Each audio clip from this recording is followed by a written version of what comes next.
Click the link in the description for your free AMSOIL catalog.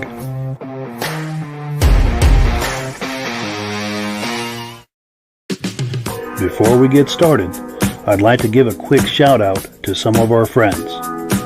The Eastern Snowmobile Racing Hall of Fame. Search for them on Facebook. Central Minnesota Pond Racing. Search for them on Facebook. The historic Lancaster Motel for the ultimate Eastern trail riding adventure. Crane's Snowmobile Museum at 172 Main Street in Lancaster, New Hampshire. The Vintage Snowmobile Club of America Quarterly Magazine. The Bridge Street Garage Racing Team, the house racing team of the Vintage Snowmobile Podcast. The New Hampshire Snowmobile Museum at Bear Brook State Park in Allenstown, New Hampshire. And lastly, if you decide to advertise with the Vintage Snowmobile Podcast, this could be your advertising message. Good evening and welcome to the podcast. I'm really glad you're here. I have a robust lineup of vintage snowmobile entertainment on tap for you tonight. But before we get into all of that, I want to make sure that everything is working properly. So if you can see my face and hear my voice, I'm going to ask you to make a comment. Let me know where you're viewing this from and whether you are a first-time viewer or a regular viewer. Now, to our first-time viewers who are here tonight for the first time, thank you so much for stopping by. I hope you have a good time with us and decide to join us here each and every Wednesday night at 9 p.m. Eastern Time. This podcast simulcasts to 8 different places across YouTube and Facebook. So wherever you're viewing this, just circle back here next week at 9 p.m. Eastern Time on Wednesday night and join in the fun. We'll be here waiting for you. Also, to our regular viewers who are here week after week after week and season after season after season, thank you so much for doing that. You guys are the ones that make this possible, and we thank you so very, very much. Let's take a couple of quick comments here, and we've got a couple of guests waiting for us. I don't want to keep them waiting any longer than we have to here. We've got Reese Fleury saying hello. He said he can hear us loud and clear from Tupper Lake, New York, regular viewer. Rick Matson says, sounds good from northern Minnesota. Thank you for that. Victor Polster watching from Ontario, Canada. First time watching the podcast. Thank you so much, Victor, for stopping by. Hope you have a good time with us and decide to join us here each and every Thursday night. I made a mistake earlier. I said Wednesday night. That's when we do the Muscle Car podcast. We do the Vintage Snowmobile podcast on Thursday nights. So pardon me for that. Brian Van Haverbeek says, hear you loud and clear from Mount Bridges, Ontario, regular viewer. And he says, good evening. One more comment, and we're going to bring our guests on. Stacy and Art Fosler, regular viewers from the very beginning. They're saying it sounds very good from Platkill, New York, regular viewers.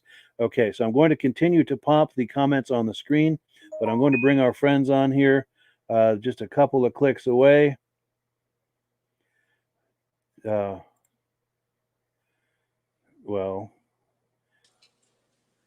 sorry, I'm clicking all the wrong buttons here. Okay, here we go. It's all in the button you click. Gentlemen, good evening. How are you doing tonight? Good, Mike. I'm doing good, Mike. Good. Nice to see you and nice to hear you as well. Cool deal. So we've got Rob Hilditch, our regular gentleman here, our AMSOIL guy here. He's here with us each and every week, both on the Vintage Snowmobile Podcast and the Muscle Car Podcast. Thank you so much, Rob, for coming on. And then we've got Ray Lacasse, who's been on this podcast many times, and he's going to be telling us about some events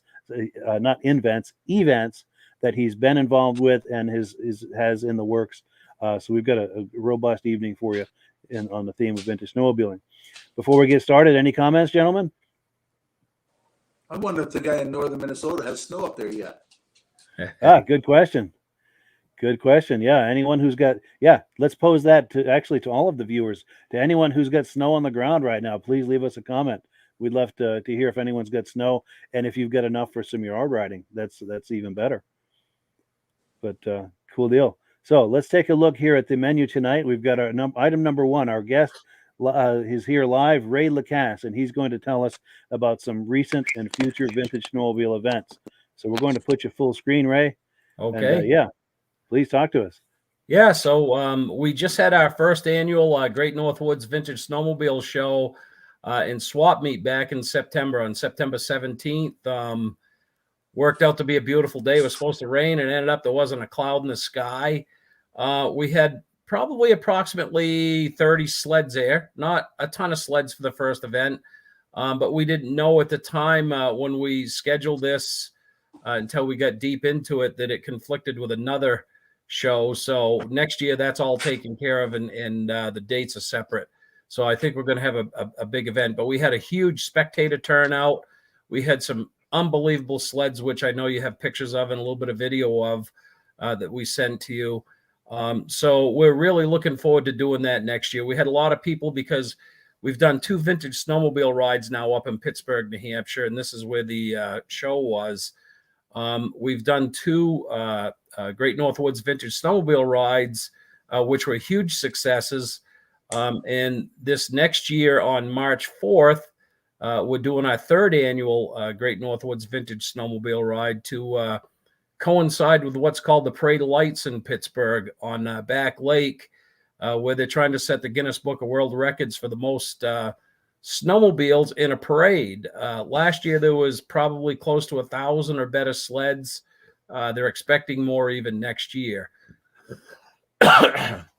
Excuse me. And the vintage ride in March, on March 4th, it's a 30-mile ride. It's free. We do a cookout. We give away a few prizes. We're going to be raffling off another sled this year. We're waiting to get that ready before we have the tickets out for sale. And it's a huge event up here. And if anybody, or if you've never ridden in Pittsburg, New Hampshire before, it's one of the top destinations in North America for snowmobiling. It's a great time. The trails are great. The scenery is great. The people up here are fantastic. They look forward to having everybody up here. Wonderful. Now, I do have some footage queued up, footage that you were talking about. I know that you were able to take a lot of images at the event. I put them into a little montage with some music under it. Let's Awesome. Get that rolling here and take a look. And I think I may have to load that again. It's funny, every podcast, that first video just doesn't want to come on. It must have stage fright or something. So let me try clicking again. I'm going to get a big hook and pull it out onto the stage.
There we go. Good times in Pittsburg, Cool. New Hampshire. Yeah. Cool deal. And we've Yeah. got some footage you shared with us too. We'll be looking at that a little later in the podcast. But Awesome.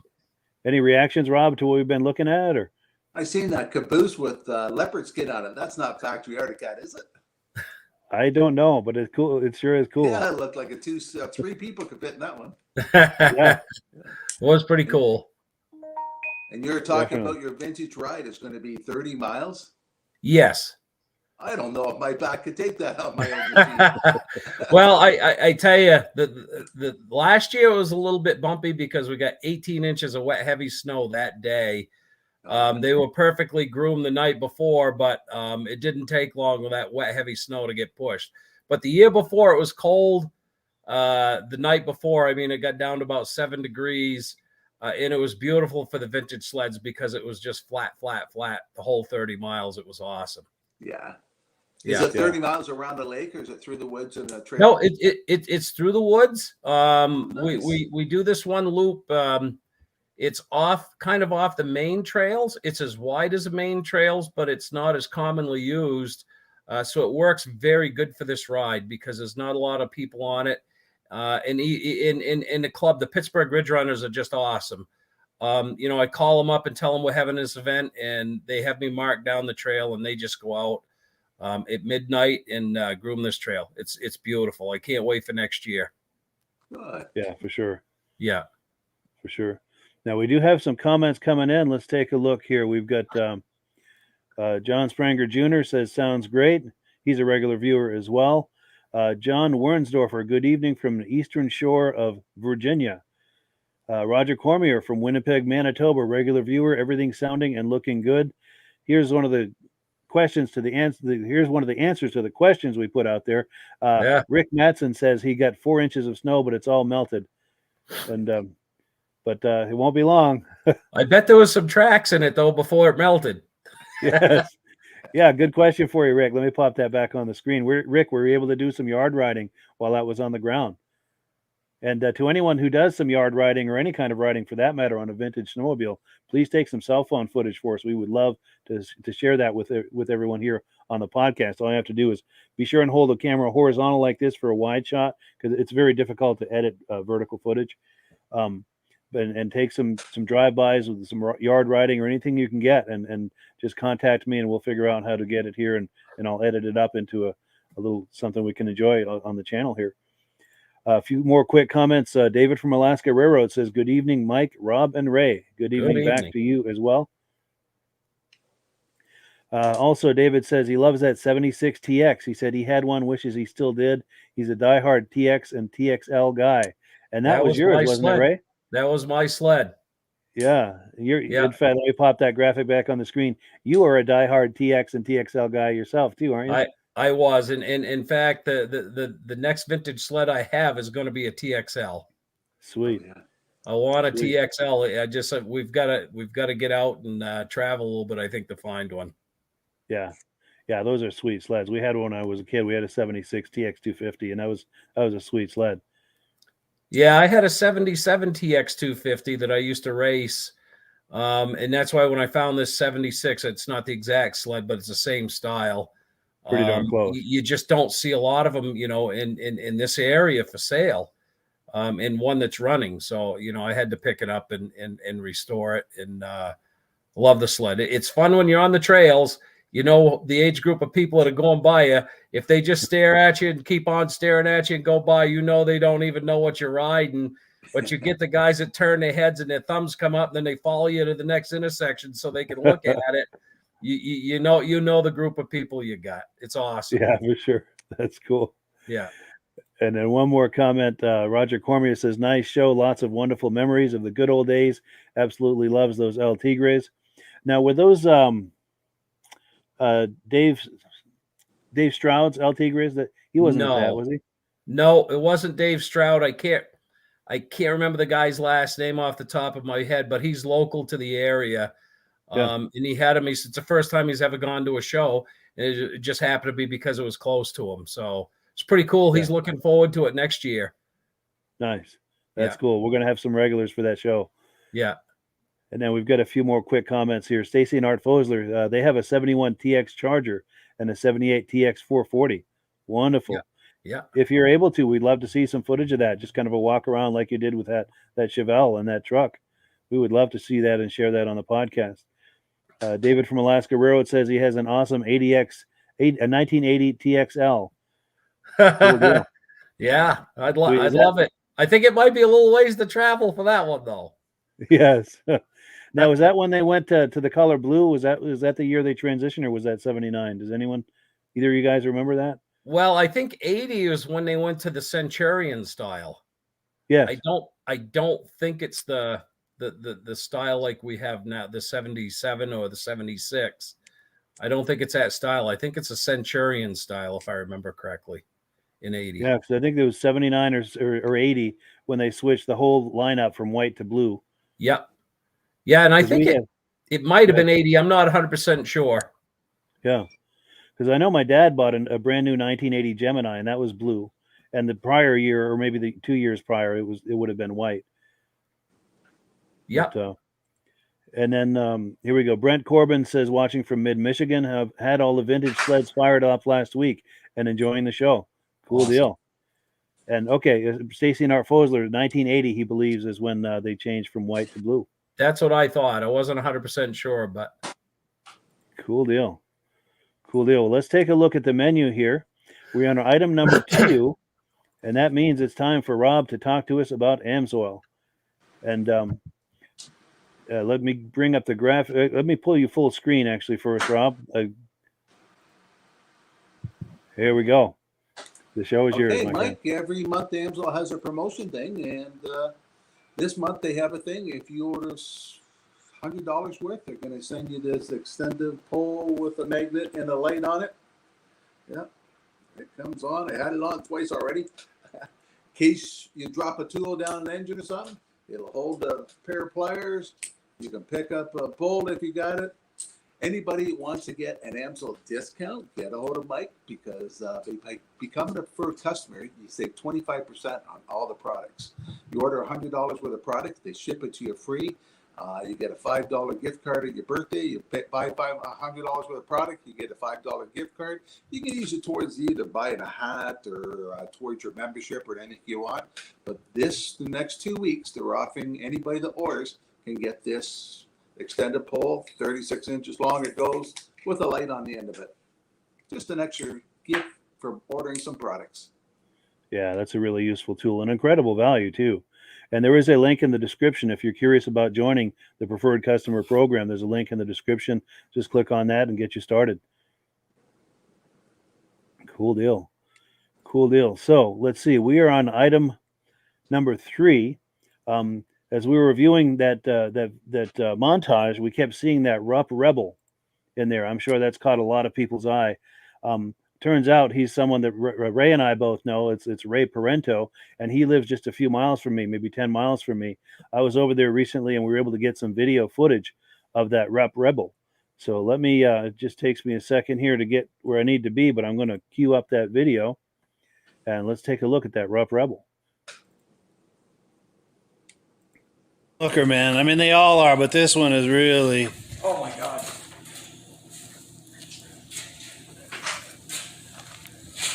See, Rupp never made that sled. That is not a factory made sled. That is Like a kind of a Frankenstein? yeah.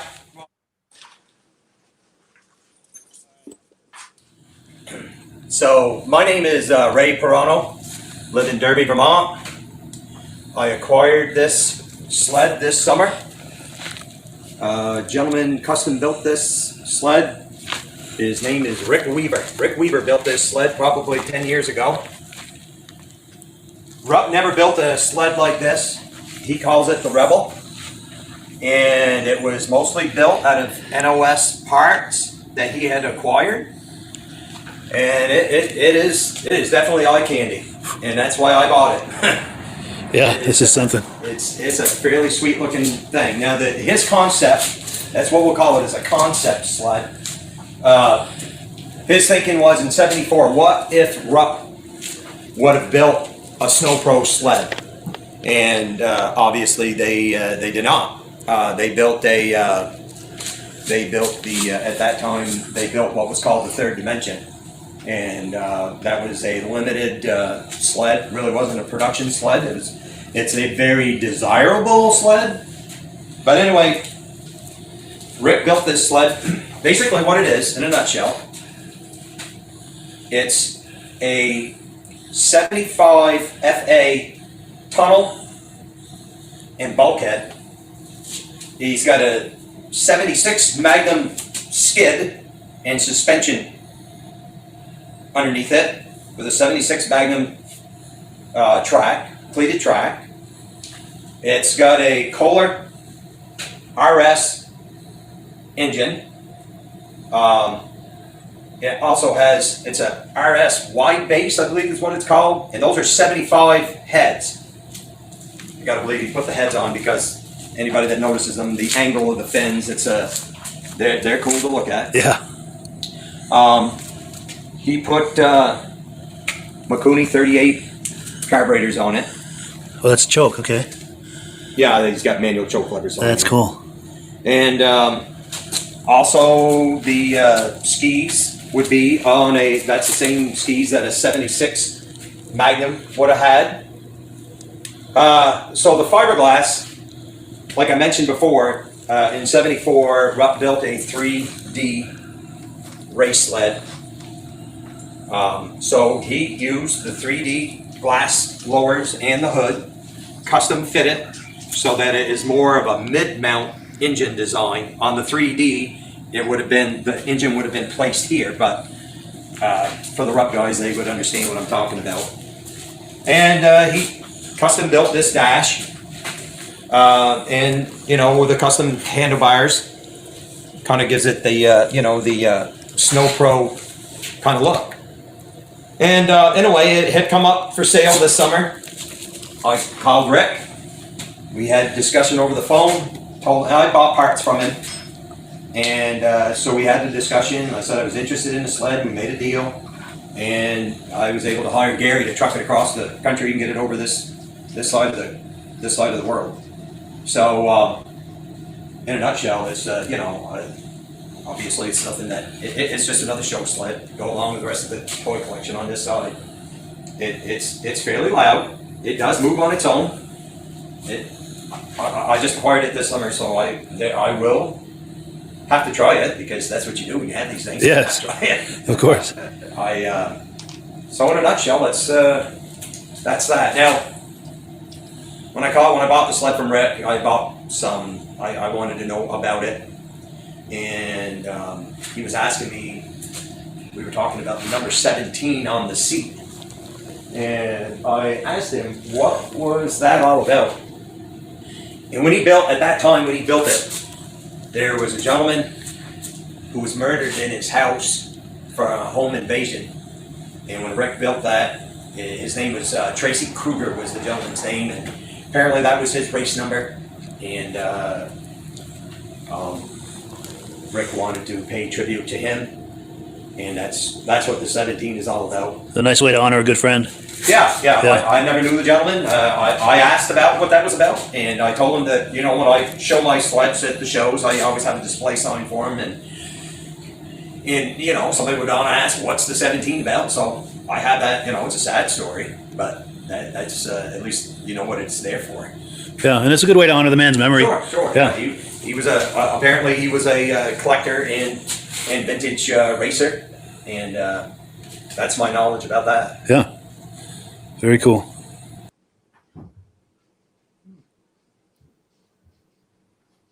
Oh, I turned my mic off. How's that for some eye candy? Yeah, that's awesome. I enjoyed seeing that at our show, and all of his sleds. I mean, Ray's got every one of his sleds were impeccable. Absolutely. You know, you got to take a hat off to somebody like that does the work that he does and has those sleds. It's just beautiful. Yeah, I agree. He does most of that himself. I like the way he says he's going to take it out for a ride. Yeah. Oh, absolutely. I think everybody should ride them. Yeah, I know with my TX, the guy that restored it, you know, he was afraid I was just going to take it and park it on a pedestal and it was going to sit there. And he was so tickled to see me take it out on a trail, you know, to kind of show off his work a little bit. It was fun. It was fun to see him get excited about it too. Yeah. Cool deal. We've got some comments that have come in, and we're also going to have a second look at that Rebel. He's going to start it up for us a little later in the podcast. I haven't heard it run yet. I want to hear it. Yeah, for sure. It's just as easy on the ears as it is on the eyes. I'll say that for it. And also, we've got some footage from Ray, also from that Pittsburg show we're going to be looking at later in the podcast. But let's see. David from Alaska Railroad has a comment for you, Ray. He says that Polaris was not for sale, and he says that the 80 was blue. Yeah. Okay. Well, it's probably a good thing because I would have had to make a trip out there. Yes. And then Rick Matson says 76, 77, 78, 79 had the same TX body style, and it changed in 1980. And you're right. I think that's when they started with the Centurion, and then the TXL started looking more like the Centurion, and that more rounder style. Yeah. And a few other quick comments here. Dave Lowry says hello from Alberta, where they have some snow on the ground. Cool deal. Awesome. Joe Zenert says cool custom Rupp. Absolutely. David from Alaska Railroad says if only Rupp would have built a sled just like that. Yeah. That would fly off the shelves. And then Paul Peruski says that is one cool Rupp. And as does Josh Leverker. A lot of comments on that Rupp. And I do believe anyone who sees that is going to have a lot of love for that Rupp for sure. Cool. Any other comments, gentlemen, before we move on to the next item? Or no? Cool. All right. So we are on item number 4. A bizarre and interesting and wonderful coincidence. Larry Buerman, who was inducted into the Eastern Snowmobile Racing Hall of Fame just last month, September 10th, 2022. It was published on the Eastern Snowmobile Racing Hall of Fame Facebook group just today that today is his birthday. So how is that for a coincidence that we're going to show his induction tonight? I had already planned to do that, and then I found this where the Eastern Snowmobile Racing Hall of Fame is wishing him a happy birthday, which is today. So I'll read this, actually, some details about his racing history. The Hall of Fame wishes him a happy birthday, Larry Buerman. Larry was inducted into the Hall of Fame on September 10th. Larry earned the coveted number 1 for the 69 and 70, as well as the 73-74 seasons. He is the first driver to earn the USSA Eastern Division number 1 for his victories during the 68-69 season, and this riding Ski-Doo snowmobiles. So what a perfect opportunity to set up a clip of his induction. So let me, he's just a couple clicks away here. Let's take a look at his induction into the Eastern Snowmobile Racing Hall of Fame on September 10th. Let's take a look. Larry Buerman. You can sit there, Larry, and stay in the shade for as long as you want until we call for you because it's a hot day. So we'll have you come up after I finish reading your race record here. Larry Buerman, inducted into the Eastern Snowmobile Racing Hall of Fame 2022. Larry was the first Eastern snowmobile racer to earn USSA's #1 gold bib for the 1970 season by winning more races than any other driver in 1968 and 69. In 1970, Larry won the New York State Championship along with the Adirondack Cup, and he also won the Pennsylvania State Championship. While racing Skidoo in the 1972 World Series in Ironwood, Michigan, Buerman won all heat races and semifinals in Mod 2, but he unfortunately hit the wall in the feature. In Mod 5, his choke stuck on one cylinder during the feature, but Larry still came in third. Grabbing 5th in points for the Eastern Division in Mod 5 earned him gold bib number 11. Buerman was high points man for the 1972 and 73 seasons at the Weedsport Speedway in Weedsport, New York.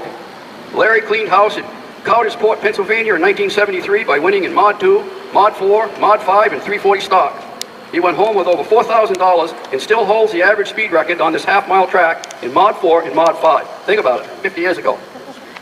For the 1972-73 season, Larry Buerman made history again by becoming the very first racer to earn 2 #1 gold bibs, and is only the second person to do so by taking high points in Mod 2, Mod 4, and 5th in Mod 5.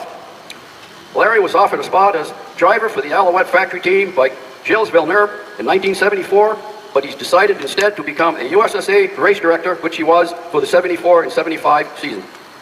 Larry Buerman raced for Kostich Skidoo, Dufresne's Motorski, and Elliott & Hutchins Skidoo, all New York distributors. He was regarded as the man to beat by his many competitors during the golden era of snowmobile racing. Ladies and gentlemen, Larry Buerman.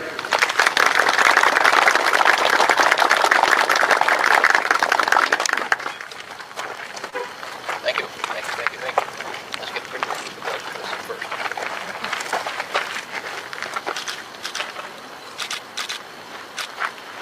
Okay. Thank you for everybody that showed up and for those that couldn't make it. When I was younger, to be #1 was the only thing to do. #2 didn't count. But at my age now, to be #1 would be even better than when I was one younger.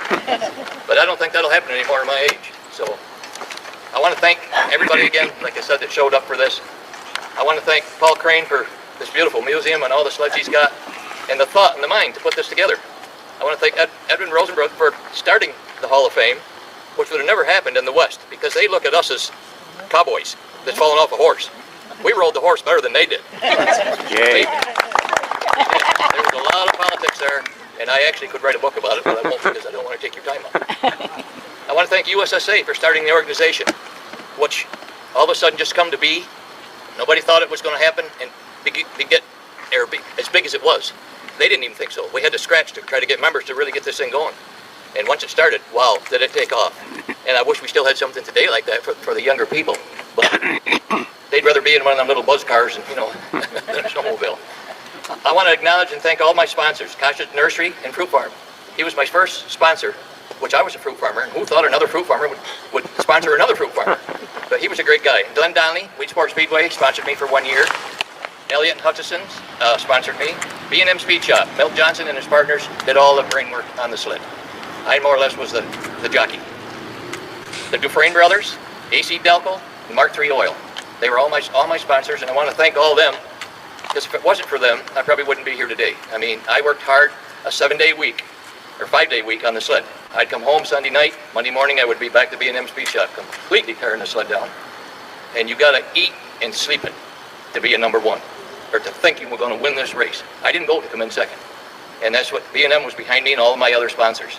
And my 2 sons were the same way. I have a younger son, Scott, that has won 5 national champions in go-kart racing. And my older son was probably the best Yamaha engine builder in the state. And politics got into that too, and they quit. I want to thank Oscar St. Ange, was my partner for 2 years, for letting us use this Winnebago and travel all over the country. I really appreciate it, and we can't get a hold of him. He belongs up here with me, but he doesn't want to answer his phone. I wish somebody could get him up here, because there was a competitor from day one. Being a young kid, he was a tremendous driver and a really good guy. I would like to also thank my 2 sons for putting up with me all this time and all their support, and my ex-wife. And for all the weekends I wasn't home. I mean, that was a lot of weekends. So I think everybody knows what that's all about. I want to thank everybody again for participating in the sport and for attending this Celebrity Hall of Fame. This really means more to me than anything. Thank you.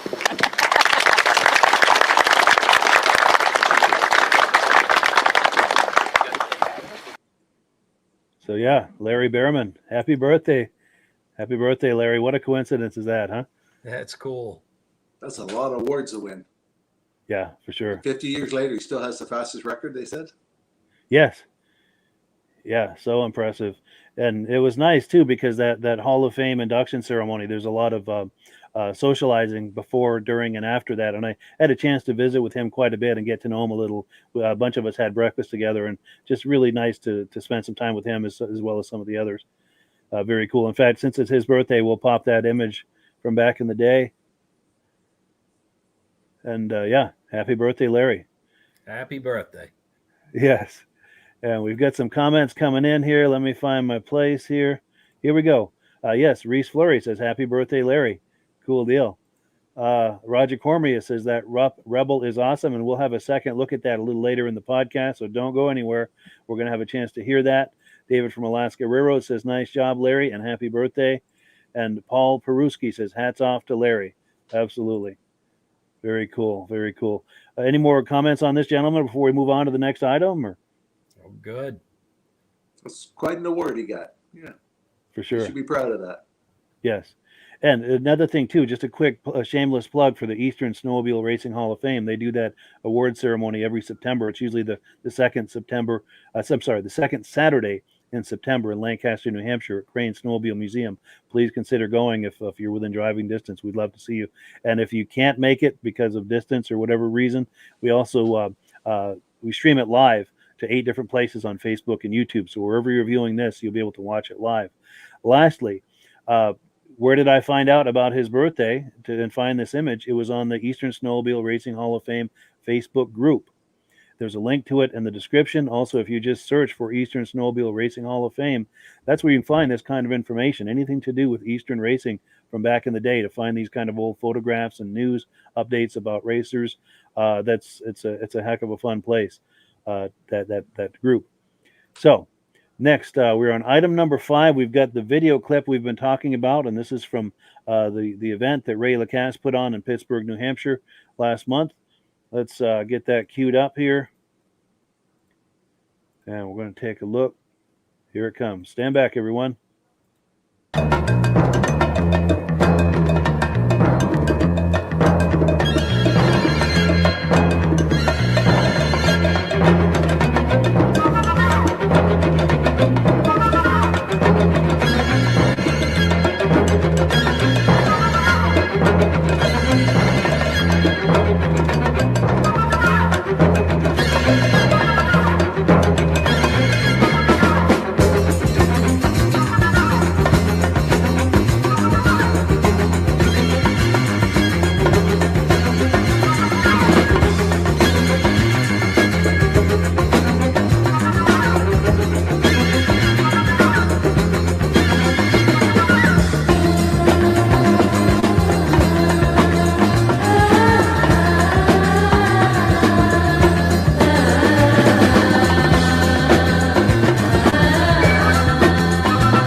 there you have it. Yeah, very cool show, Ray. Very nice. It was cool, and you know, I had a lot of help. People like Armin Buto, another great guy, Rupp guy. Yes. Warren Chase in town, Reggie Parker. I had a lot of people that really helped me. It couldn't have been done without a huge group effort. Great guys. Whenever I call them up, boom, they're right there. Always there, willing to help and get everything going. So just want to thank everybody that was involved, and I can't wait to do it again next year. I think it's going to be probably 3 times bigger, I hope. So we got a lot of good input and a lot of places to look into to help make this grow too. Nice. And I think what I'm going to do before we switch gears, or actually, Rob, did you have any questions or comments about what we were just looking at? Or Okay, yeah, good weather for that show, and a great selection of machines you had out there too. Yeah, it was awesome. Yeah, for sure. And what I'm going to do, Ray, I think I'm going to put you full screen and give you a chance for a shameless plug for both your upcoming winter show and the next fall show. Yeah, I'm going to put you full Awesome. screen here and go ahead. Yeah, so I mean, next year's vintage show in Swap is going to be the same weekend, the third Saturday in September. So I think it's going to fall on September 16th next year. We're going to reach out into Canada, across the border. One of the gentlemen that was there, who's done a lot of these or has been to a lot of these shows, said reach out to that, and it's going to be huge. So we're looking forward to that, and we're in the stages of trying to figure out some different things that we're going to try to incorporate with this show and swap meet, and then our vintage snowmobile ride, which will be March 4th this next year. We're coordinating it on the same day as the Parade of Lights that they have, which has taken off. It's only like 4 years old. It started with maybe 200 sleds. It's grown to over 1,000 sleds, and we're hoping with Mike here in the near future that we're going to have a little bit of video to show with the Parade of Lights. The vintage snowmobile ride, again, we were fully expecting 300 sleds or better last year, but the weather really played havoc. We had just 30 miles south of us. We had 18 inches of wet, heavy snow, but just 30 miles south of us, it was freezing rain. So there was a lot of people that couldn't make it. And we still had about 150 sleds. It was a great turnout. Everybody loved it. The fun part with it is we have people that didn't know the ride was going on, pulling over with the new sleds, just watching, all these old vintage snowmobiles all parked together. It was like a kid walking into a candy store, like a free candy sign. And it was a lot of fun. So we're going to try to incorporate some new stuff, which we'll have on one of these podcasts, probably in the next few months, that will really have more detail on what's going to happen for that ride. Nice. Yeah, very much looking forward to that. I'm going to try to make that, especially the Pittsburgh with them. The March one with the Parade of Lights. I would love to experience that. Yeah, that's going to be awesome. Yeah, for sure.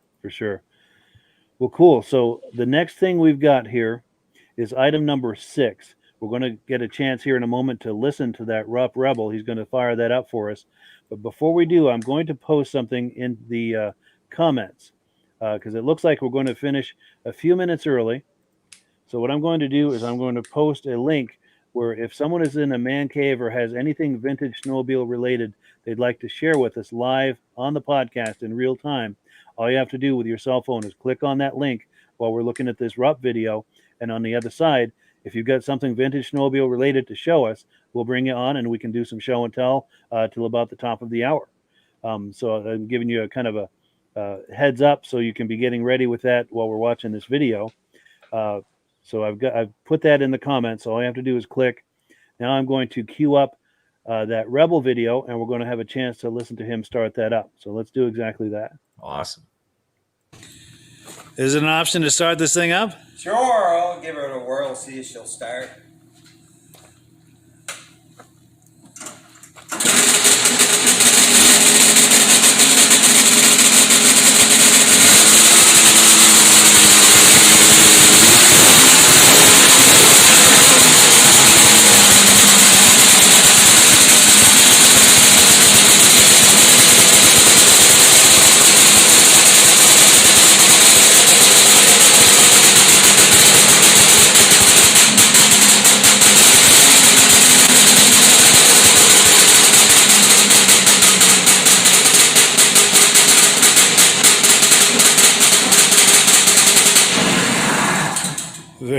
Very cool.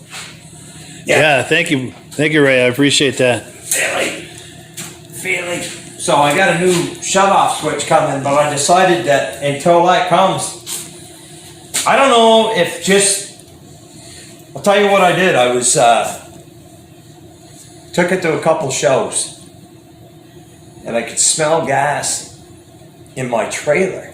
And I'm like, where the hell's the gas? And I couldn't see where it's leaking, Well, I don't know if it was gravity feeding right into the engine or not, but when I couldn't get it started and it was flooded, and I kept pulling, and fuel's coming out the cylinders and coming out the pipes. It was a good workout to get it finally running, and you could see the stain here. So where my shut-off is, it's not very accessible. So I am now going to put a different shut-off where I can just reach in and shut it off. But right now we're just cheating. We're just pinching. Squeezing the hose. I just pinching the fuel line. That's a good idea. So that it will not do that again, because when I got it from Rick, he had told me, he said, I haven't started it for a while. I recommend you change all the fuel lines. Probably change it, clean that bottom, check your carburetors and such. And I did. There wasn't any tarnished fuel in there, but the fuel lines definitely needed to be changed. So it didn't take me much to have the thing running. I drained out all the old gas. If you notice, it's got a like an oval track style of race tank on there. So the bung is on the lower side of the right side of the tank, and the fuel just drains out fairly. It doesn't even have to have didn't have a check valve in it. So you learn a little bit. Yeah. So, but yeah, I will admit that this thing, it definitely has a cool factor to it. Oh yeah. It's just one man's dream of something that's cool. Oh, for sure. And like I said, I wish I could. I changed a few things when I bought it from Rick. The gauges on it. When I got the thing, I said to Rick, I went to start it, and I said, none of the gauges are hooked up working. And he told me, he said, hey, I took that thing to shows, and I did really well with the shows. But he said to me, I never had them hooked up. He said, I didn't want to get into the nuisance of all the wiring and all that. And I think that's fine. So I tried hooking them up. I couldn't make them work. So what we have is, he had 3 gauges. He had one for each cylinder head on the top, and the tack was in the center. Well, I just changed it around.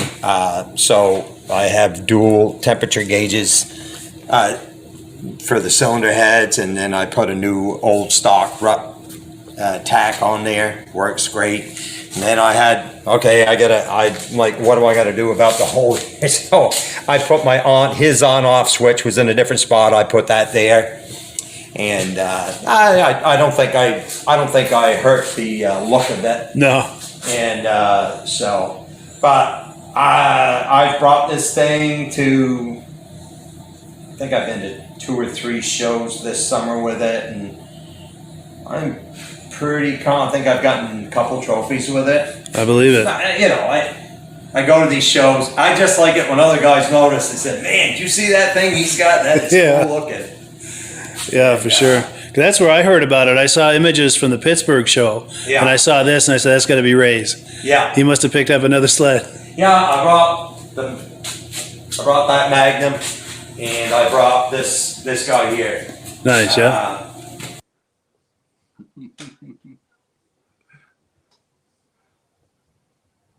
I had my mic off. I'm sorry. Yeah. Any reactions to that, gentlemen? He's got a great collection there. Yeah. That He pipe sure sounded does. good on that thing.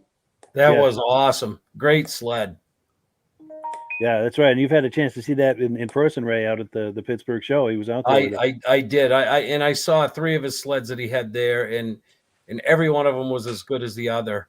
But this one just it does, like he said, it's just a wow factor. You look at the sled, and it's you just got to admire it. Yeah. Yeah, I agree. I mean, Rupp's really popped like that in general, but his he does most of that work himself, and he keeps them so clean and so shiny and so nice, and he brings them to a show, or even there in that room, they just pop. Yeah, Absolutely. Now, does he show up for your drive, your 30-kilometer drive with the Rupp? Well, I don't know if he didn't with that one, but I think he was at the ride with another sled. I can't remember which sled he had, but he did have another Rupp there, another beautiful Rupp. But I don't think it was the Rebel. Yeah, I think it might have been. Remember a couple of weeks ago we had some footage of a Magnum he had with that wraparound bumper that had the coolant flowing through it. Yeah, I think he might have brought that. Or I know at one point he told me he was going to bring that to a ride. I don't know if that's the one he brought, but I know he was talking about bringing that one to a ride. About a year ago, he was telling me that. But cool. So we've got some comments coming in, and also I want to see if we have any takers who are bold, brave souls who are interested in coming on here to join us for some show and tell. If you have some vintage snowmobiles nearby, or if you have anything vintage, clothing, accessories, anything to show us, and it could even be for sale as long as it's vintage related. Click the link in the description. You can join us here for a few minutes until the top of the hour. We've got about 5 minutes here for some show and tell. We've got comments coming in. Let's see. David from Alaska Railroad says he would love to give that Rupp the onions. Nice sound. Cool deal. And then Roger Cormier says, very nice Rupp collection, and thanks for showing them. Yeah, he's got 8 or 10 sleds in there, I think. He had a lot. Yeah, for sure. And then while we're waiting with that many sleds, how do you pick which one you're going to take to the show? Yeah, for sure. Well, cool. Sorry, my girlfriend's making faces at me here. But while we're waiting for some bold soul to come on for some show and tell, I've got a backup plan to get us to the top of the hour. It's going to take a minute here to pop this on the screen. But I have a Facebook group that I do. Can you guys see this on the screen yet? Yep. Okay, good. All right, because I'm actually on the Facebook group, so I can't see what you guys are doing. But this is a Facebook group I do. It has almost 12,000 members, and it's called Wheels, Keels, and Snowmobiles. Anything with a motor is fair game in here. Cars, trucks, boats, ATVs, snowmobiles, motorcycles. Let's scroll down and look at some of the snowmobiles that are for sale on here. And the reason I mention this is a wonderful place to view and post modern vintage snowmobiles, motorcycles, ATVs, anything with a motor. But there's a lot of vintage stuff on here, and I encourage people to post. And we're just going to scroll here for a minute and take a look at some of the things people have posted. I noticed on there just a couple of days ago, there was a nice 550 Skidoo on there for sale. Sweet. We may come across that here as we're scrolling. But and I'd like to incorporate this as kind of a trading post feature of the podcast as we move forward, and maybe spend a few minutes on every episode of the podcast and look at some of the vintage things that people have posted. So with that in mind, I'm kind of trying to plant the seed in people's minds. If you post vintage snowmobiles and vintage snowmobile related items in here, say on a Wednesday or a Thursday, I'll be looking for that during the podcast, and something we can all enjoy. And I think there's just a few more here. We've got a Kawasaki Drifter, got a TNT. Someone's got that goes onto the bed of a pickup truck. Put your sleds on. Someone's got a dolly. I think it's a dolly and a lift and a dolly. And then a modern sled. And then we start getting to some other stuff. Someone's got I think it's a Rolls Royce in there. Oh, this is actually cool. We're just seeing the first page, Mike. It's not China Horse. Oh, really? Yeah. Let me take a look. Oh, geez. All right. Yeah. All right. I don't know what happened there, but that's about all I had on that. So I'm going to scrap that. But just to plant the seed in people's minds about the Wheels, Keels, and Snowmobiles Facebook group. There's a page and a group by the same name, as well as a YouTube channel. But this is the group, and there's a link to it in the description. Feel free to view and post all you like in there. Snowmobiles, anything with a motor, cars, trucks, boats, ATVs, snowmobiles, motorcycles. And each episode, we might take a few minutes and go looking for vintage snowmobiles in there. Any comments, gentlemen, or any thoughts in general or about that? Or No. Yeah, those Rupps have got to be a nice looking machine. yeah, absolutely. I just sent you a couple of pictures, Mike, of a row of Polarises, and then my Polaris in the snow when I took it out after we restored it in the snow. Oh yes, I see those. I just figured I'd throw those in there for you. I think I might be able to bring those on. Let me see if I can find that tab. Yes, I think I've got it. Is that coming up on the screen? It's there it is. Yes. You got it. there we go. So this is your collection? It's not my collection. That's Midge Rosebrook's sled in the middle there, at number 25. My sled's right beside it on the right side. And the other TXs and TXL was a gentleman from Maine, Mark Holt, and his family that came over. Great group of people. And they've been to our vintage ride also. And so we had to line these up and get a picture of them. Yeah. Yeah, for sure. Very cool. And I think I might be able to get that other sled. And this is your 440. That's my 440. I love that picture with the snow and the trees. That could have been their cover photo, I think, on their magazine or on their promotions. Yes, absolutely. That could be right in a brochure or on the cover of a magazine. Yeah, that could be this year's Christmas card for you. Yeah. Good idea. There you go. I think you're onto something with that, Rob. I think that's a great idea. Yeah. Cool deal. All right, so we are at the top of the hour. I guess we don't have any takers on the coming on for some live show and tell, but we do have some comments coming in before we close the program.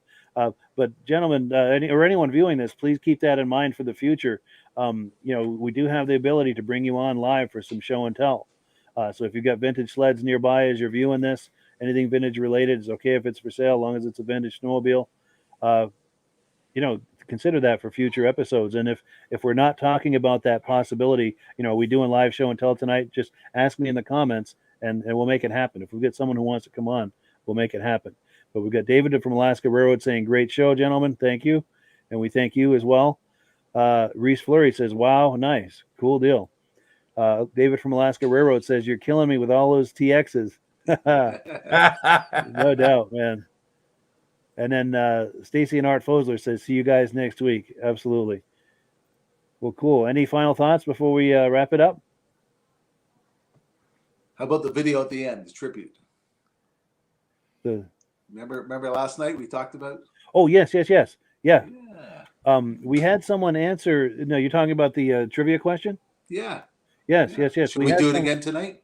Yes. And before we do, we had someone email me with an answer. It wasn't the correct answer. We'll have to figure out how we want to handle that. But I'll give you a chance to pose that question. Let's put your full screen here and go ahead with the trivia question.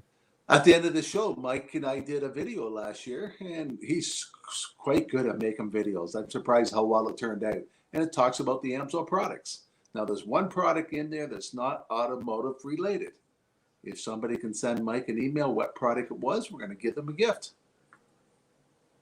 And you got to watch the video at the end to find out which product on there that wasn't automotive related. Absolutely. And here's where to send that. And I'll email you after, Rob, because they're the answer they gave was kind of right. It wasn't the answer that you and I had talked about. Yeah. But it's not necessarily wrong. Oh, we'll accept it then. Yeah. So I'll email you their information after the podcast, and it will go from there. Yeah, okay. For sure. And that was on the Muscle Car podcast. And do you feel like giving a plug for the Muscle Car podcast, Rob, while you're up? Oh, it's a fun show. There's like so many collector people with cars out there. And Mike has a couple of people lined up who has a warehouse full of cars for sale. And every week they bring one out. And they're in some fantastic shape, these cars. The one last week, I think it was a $100,000 car, wasn't it? Yes. Yeah, I think that Charger, I think they were asking $109,000 or something for it. Yes. Well worth it. Well worth it for sure. That was a nice example. And there are links to the Muscle Car podcast in the description. So if anyone enjoys muscle cars and want to be a part of that as well, it's very similar to this podcast, just a different topic. We'd love to see you over there as well. But Yeah, and then I guess one last thought, Ray. I'm going to put you full screen for one last quick, final, shameless plug for your upcoming shows. All right. The next upcoming show, March 4th, Vintage Snowmobile Ride, Great Northwoods Vintage Snowmobile Ride. It's free. We have a big cookout, big gathering. It's a 30-mile ride on some of the best trails you'll see. Just a great time, and hope to see a lot of you guys out there. It's great to see the newer vintage sleds that have been restored. Some of the ones that aren't restored, it's fun to see them spray a little ether in those carburetors and go. I'm excited about it. And if anybody would like any information on it, they can reach out to me. My phone number is 603-387-0318. I know it's not on the screen, but any of the future shows. Permits? What's that? With the vintage ride, do you need trail permits and stuff like that? No, you don't. And that's a good question. I forgot to bring that up. You do not need a permit. We have a permit through the state for that ride. You do not need to register your sleds. Anybody can come and enjoy the trail. They just have to stay on that marked trail, which we mark it very well with signs. And thank you for asking that question. Totally forgot to so I can bring one of the barn. What's that? I can bring one of my barn ones out. Absolutely. Bring it over. I'd love to have you over here and go for the ride. And, the ride is great. The conversation after when we have the cookout is priceless. Everybody walking around everybody's sleds and talking about, oh, my parents used to have this. My grandparents had this. This is what we used to ride. This is, and the stories how we worked on them for 5 days to ride them for one. And, it's a lot of fun. The stories are priceless. And I think that's what really makes this take off and do what it does. It's a fun event. It was always a family event. It wasn't how fast could you go. It wasn't how far you're going to go. It was to go have a short little cookout beside the trail, have a snowball fight, and have a little bit of fun on the sleds. It was a lot of fun. Yeah, for sure. Cool deal. Well, we have come to that time. Thank you so much, Rob and Ray, for coming on. We really appreciate it. Wonderful podcast. Thank you, Mike. Sure, you're very welcome. And thank you also to the viewers. Thank you. And thank you also to the viewers for being here every week. We really appreciate it. And as always, final word goes to AMSOIL. Have a good one, guys. Hello, everyone. This is Rob and Mike. How you doing today, Rob? I'm doing good. Mike, yourself? Very well. Thank you so much for coming on. I appreciate it. Now, today, we're going to be talking about AMSOIL. And in a few moments, we're going to show you how you can get the deepest discounts, free shipping, and free gifts when you order your AMSOIL products through us. But first, I'm going to ask Rob to give you a quick description of what AMSOIL is and why you should consider using AMSOIL products in your motorized vehicles. Thanks, Mike. AMSOIL is 100% synthetic oil. Everybody uses AMSOIL for a different reason. Some people like the benefits that AMSOIL is warranted for 25,000 miles or 1 year. The reason we can do that is because AMSOIL doesn't oxidize. It doesn't form the usual carbons, gums, sludges like petroleum oils do. That's why we can keep it in the engines longer. Petroleum oils never do wear out. They oxidize themselves. That's why they have to be changed at 3,000 kilometers. And AMSOIL likes the benefit that you only have to change the oil once a year. That saves some money. Some of the people like the benefit of AMSOIL is it's a slipperier type lube. By having a slipperier type lube, it cuts down friction and drag. By less friction and drag, engines run 20 to 50 degrees cooler, better gas mileage. Now, AMSOIL says 25% more protection than the industry requires is in the AMSOIL bottles. My average customer gets about 10% increase in gas mileage. That's a big savings. Yeah. And by cutting down friction and drag, for every 10 degrees you cut down the friction and drag, doubles the life of the engine. So by having the engine run cooler, it makes it last longer. Some people like the benefit of the range of the AMSOIL. AMSOIL's flash point is 425 degrees, and it pours at 50 below zero. Wow. If you ever tried petroleum oil when it's 10 below, it turns to honey. And in the summertime, petroleum oil thins out, and once it thins out, that's when it starts breaking down. So AMSOIL is an all-season oil, can give you better gas mileage, longer engine life, less maintenance. It ends up being cheaper over a year's time running AMSOIL than it is petroleum oils. That's amazing. That's amazing. And AMSOIL is available for pretty much any motorized vehicle, anything from lawn equipment, cars, trucks, boats, ATVs, motorcycles, snowmobiles. Yep. And a lot of people phone me up and say, well, what's the benefit of our gear lube? Exactly what I told you about the engine oil. It pours in cold weather, it runs cooler, makes the equipment last longer. And they say, well, what's the benefit of the small engine? Same thing. Makes the engine run cooler, last longer, better performance. So it saves on all the applications that AMSOIL has available. Wonderful, wonderful. So yeah, let's talk now. Hopefully this has convinced people to think about maybe joining us in the AMSOIL experience. Let's talk about some of the discounts and free shipping and how that all happens. I'm going to pop a graphic on the screen. And yeah, by all means, if you want to talk people through how this preferred customer program works. AMSOIL has a number of different programs. One of our main ones is a catalog customer, where somebody can order directly out of our catalog. If they order out of the catalog, they order $100 worth, AMSOIL will ship it right to their house. But our best program is our preferred customer. For only $10 for 6 months, you become a preferred customer, you save 25% on all the product. You order $100 worth, they're going to give you free shipping. You don't have to order a whole case. You can mix and match. Say you want 4 bottles of small engine, 7 bottles of 5W30, and a couple of gear loops. You can mix and match. You can order 1 bottle at a time if you want. There's no minimums, no maximums. By being a preferred customer, you save over 25% on all the products you're going to buy. AMSOIL sends you extra gifts, a $5 gift certificate on your birthday, $5 when you renew your account and stuff like that. So it's a good way to save on some of the products you want to buy. For sure, for sure. Yeah, it's an incredible value. And this is the deepest level of discount that anyone can get when ordering AMSOIL. Is that correct? It is. It is. Wonderful, wonderful. So let's take people through the step-by-step experience of placing an AMSOIL order. Then that would include signing up for the preferred customer discount, preferred customer program, so they can receive those deepest levels of discount.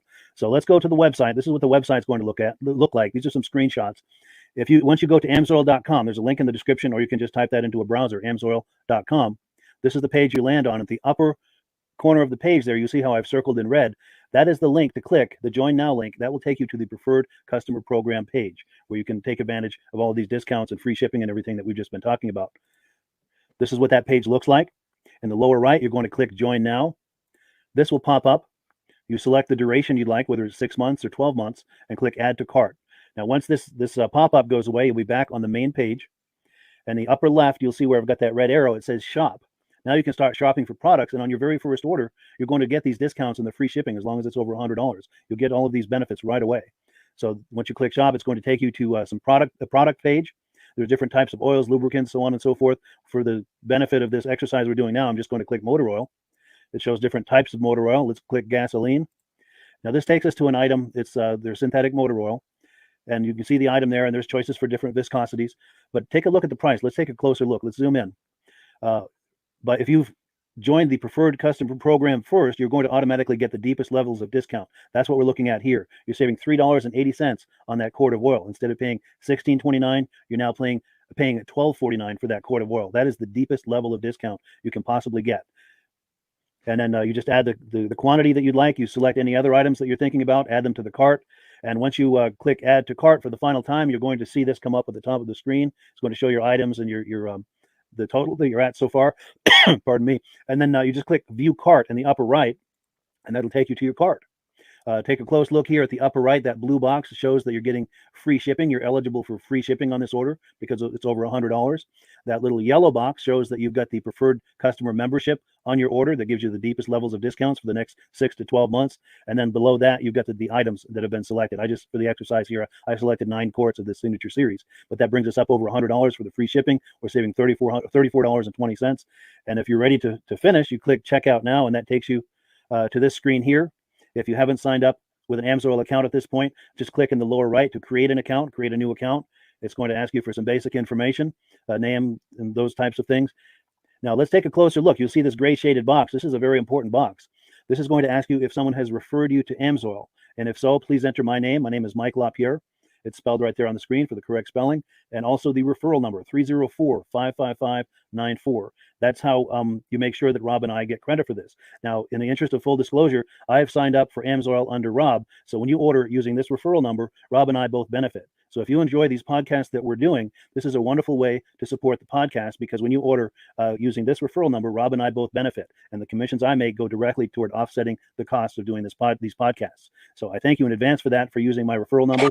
I very much appreciate it. And once you've done that, you just go into the next screen to enter your payment information, and you're done. Now, once you've placed your order that's over $100, and that order includes your AMSOIL Preferred Customer Program, you are now eligible to get a free DVD from myself. Now, this is going to be either a muscle car DVD or a vintage snowmobile DVD.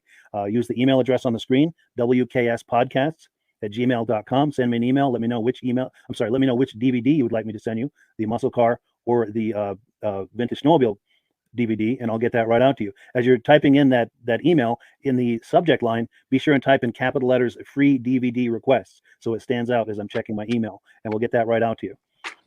So I guess the last thing, Rob, that we wanted to talk about is if someone is considering AMSOIL as a business opportunity. Yes. If anybody has a retail or a commercial account and they would like to buy directly from AMSOIL, just send Mike a line. He'll show you how to set up and you can buy directly from AMSOIL.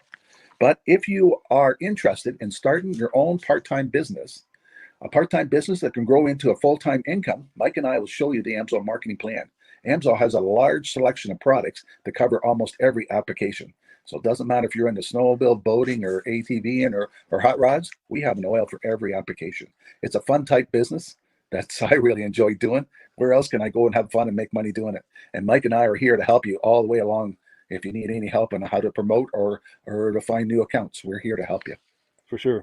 So when you sign up under that number, this 304-555-94, you're getting Rob and I as a team. Now, Rob has been doing AMSOIL for 40 years. Can you believe that? 40 years. So he knows every aspect of this business, and he knows all of the ins and outs of the products. So he'll be able to help you with any kind of product questions or any kind of questions to show you the different business models that you can do with AMSOIL. And then the other thing that you get when you sign up under me is I've got a strong background in social media. So if you need some coaching on how to generate AMSOIL leads using Facebook and YouTube, I'm happy to coach you with that when you sign up under Rob and I. You get both of us as a team to help you, to coach you, to support you, whatever you need to get you off and running with this business and having fun with it. Like Rob said, it's an enormous amount of fun. If you're like Rob and I and you enjoy going to any kind of boat shows, car shows, motorcycle shows, snowmobile shows, anything with a motor, you like going to those shows, those events, those races, this is a great way to turn that into a income opportunity for you. Yes. And just by wearing my AMSOIL hat at one of these events, people come up and ask me about AMSOIL. People don't know where to buy it, and I'm there to help them, show them where they can buy the products. Perfect. Well, cool. Well, this is great. Any final thoughts, Rob, before we wrap it up? AMSOIL's a fun business. AMSOIL's been around since 1968. It was the first synthetic oil to be AI approved. Wow. Yeah. That's amazing. And that's very early in the game too, isn't it? Yes. For sure. Well, good. Well, thank you so much, everyone, for viewing. Hopefully, we've gotten you excited as we are about the AMSOIL products. We'd love it if you could join us either as someone who uses the AMSOIL products or to join the AMSOIL team as a business opportunity. And we thank you so much for viewing. Have a great day. You have a good day.